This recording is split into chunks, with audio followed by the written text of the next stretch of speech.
Hello, this is David Shea of Shea's Holistics. And today I'd like to talk a little bit about auras.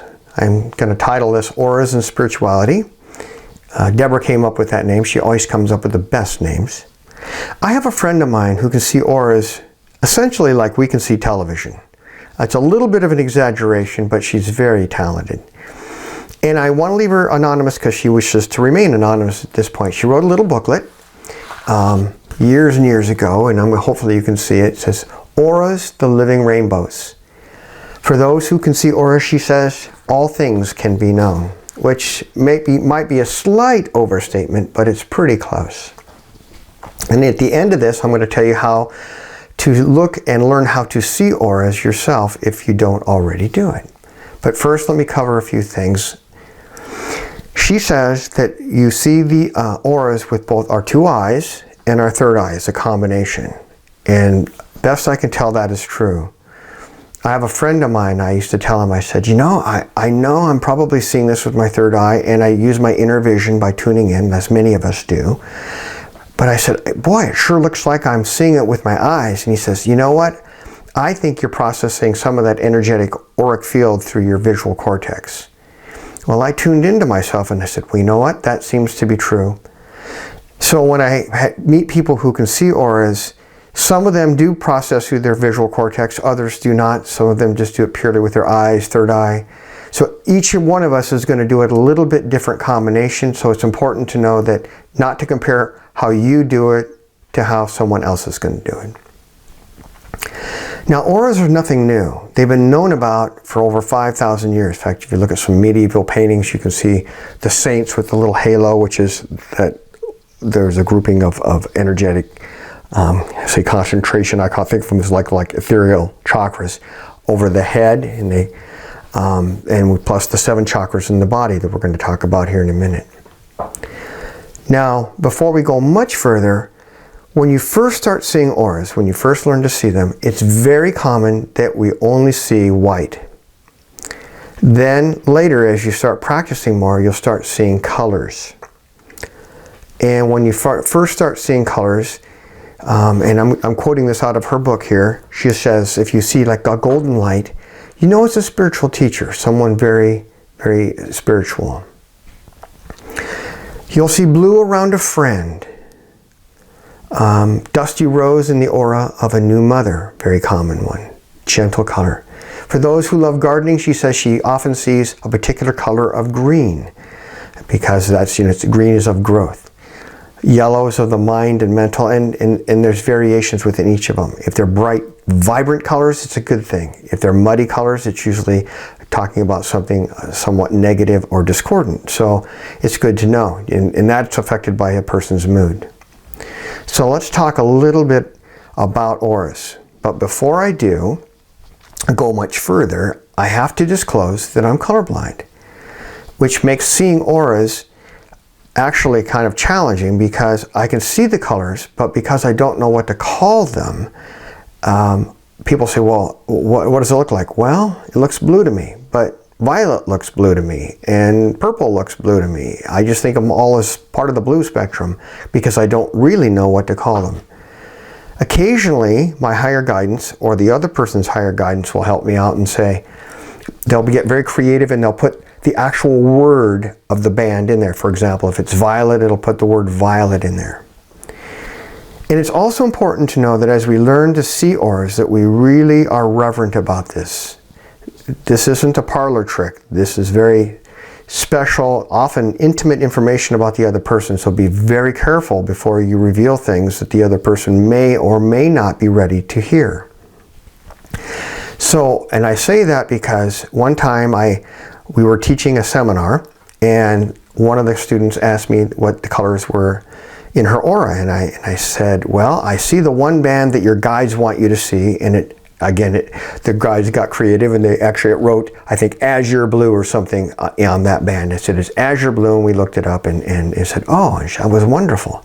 And her friend looked at me and says, oh, what colors are in my aura? And I could see them, but I got that her higher guidance wanted her to get that information herself and did not want me to be the vehicle or the messenger relay that. And the person became very upset. And so I'm sharing that to say that when we get information that we know we can get, and we are given the information from our higher guidance or their higher guidance, or both, that it's okay to share, honor that. If we don't get the information, and we know that in the past we've been clearly able to do so, just know that can be sometimes for the higher good of us, the other person, or both of us, that we don't share that. And I will recommend honoring that. So without further ado, my friend called the aura around the body, the initial one, it's about 1/2 to 3/4 of an inch in a healthy person. It's white. And she called it the medical aura. It's the energies of the bodies. The meridians exist here, along with the 7 chakras, which we're going to talk about in just a second.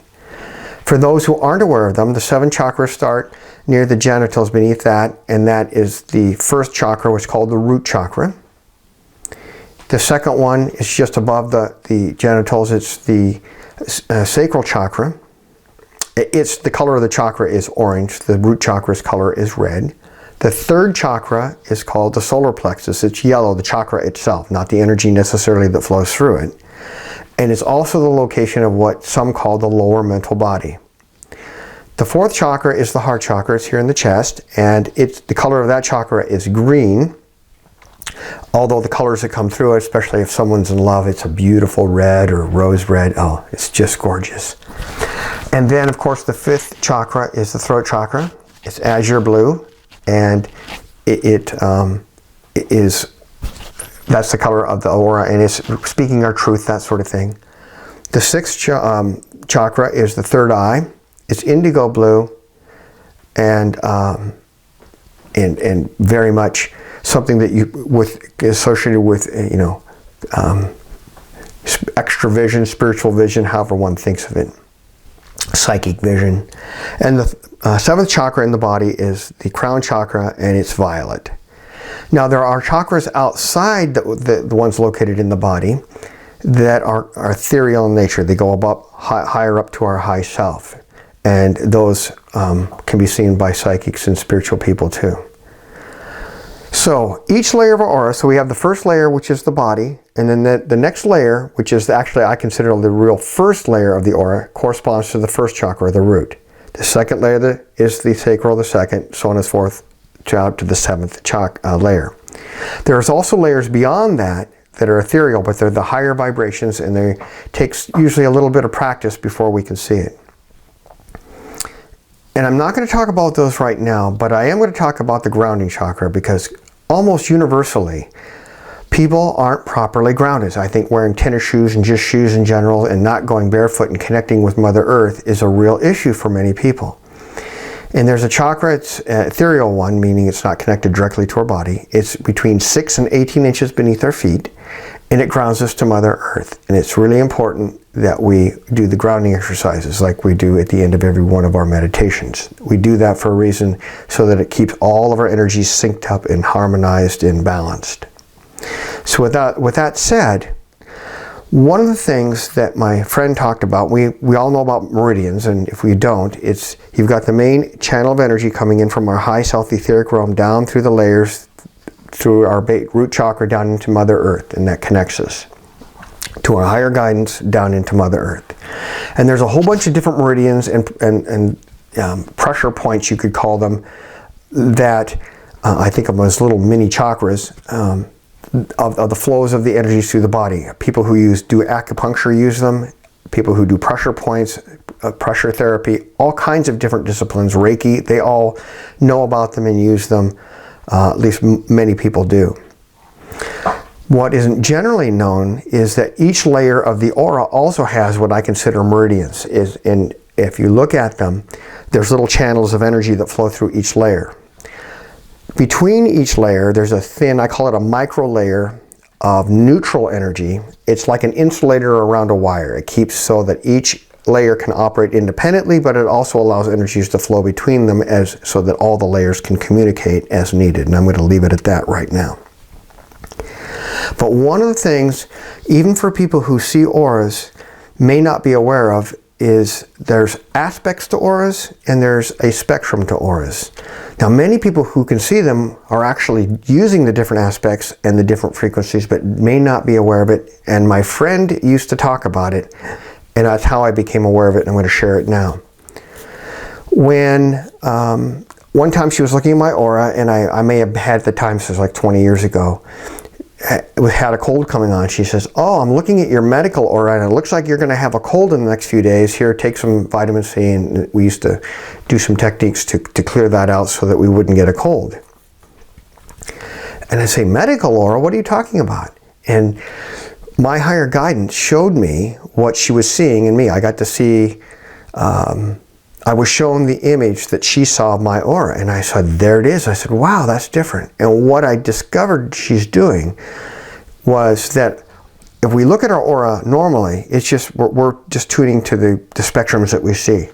What she was doing was inwardly intending to be shown the frequencies and colors in each band of the aura that are associated with medical. Medical could be anything that's happening with the body, any disease that's coming in the body. Those energies, please reveal them. And she would specifically tune to those aspects, I'm going to call it that, facets, and there it would be shown. If she wanted to know, for example, about what are the active connections this person has right now with past life issues, what's active right now in their present day, this moment. And she'd ask to be shown that, and then she'd see linkages, and she'd even see sometimes little connectors that went off to some past life event or whatever it might be. Additionally, what I've become aware is I do energetic sessions, and Deborah and I do energetic sessions, sound showers, and we do combined ones. One of the things that people's higher guidance has me do, if they're ready for it, is we work with the meridians in each of the layers. And there's also, this brings us to the frequency spectrum. Think about the Hubble telescope.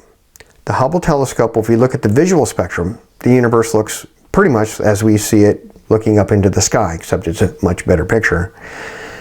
And then if they look at the infrared spectrum, then we're going to see things in the universe that we don't see in the visual spectrum. And then, of course, you know, if we go into the violet or move into the higher spectrums, X-ray, the universe looks completely different. That is also true of our aura, because our high self operates at a vastly higher frequency than we do here.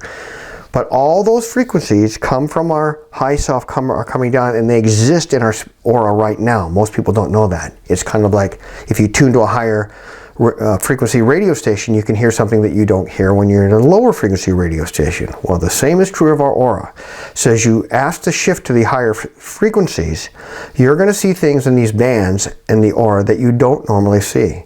For example, some of the meridians, even in the body, will shift. You'll see ones that are kind of hidden until all of a sudden you shift to that spectrum, and voila, there's some new channels you didn't see.